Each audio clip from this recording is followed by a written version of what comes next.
Hey guys! Do you know that it's much cheaper to invest than to spend money? Every time you spend money for different things, the price that you pay when you buy them is not the real price. When you buy a car, you don't spend $10,000, $20,000, or whatever is the list price for that car, but way more money than you can think of. Why? Because for owning and use that car, you are going to pay much more than just the list price. You have to pay for new tires, maintenance, and many other additional costs that come with that car. So next time when you want to buy a car, do not just think that you have the money for it and you can afford it if you didn't consider these additional costs. The same is applying also when you buy a house.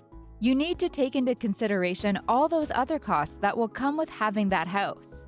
And these are just two examples, but the list can continue on, and that's why you will be stuck in the middle class your entire life. Because you think that in order to invest money, you have to be well in life in the first place.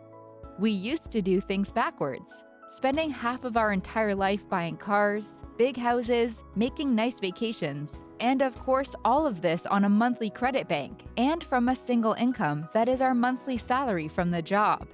Then we complain that at the end of the month, there is not much left for saving or investing money.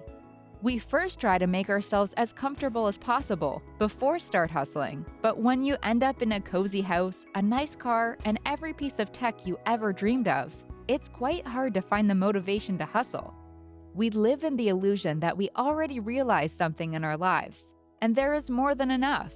But sooner or later, after the years go by, you will end up in a middle-class lifestyle with so many debts and a very little salary to live from. And even worse, without a job at all. That's why to invest money is much cheaper than to spend them. The right way to start in life is by investing money and try to achieve as many incomes as you can. And after that, you can afford to buy everything you wish for and not needed to go every single day to a job you don't even like. Imagine if you start your life by invest every single dollar you make. Even with the minimum income, by the age 40, you will be for sure financial independent with multiple incomes and not having a need for a job to survive day by day. That's all for today, guys. Please don't forget to like and comment your thoughts. Share it with your friends and family. Subscribe and hit the notification bell icon for more videos like this about savings, personal growth, investments, and more topics that will change your lifestyle, wealth, and of course, in the end, your net worth and achieving financial freedom.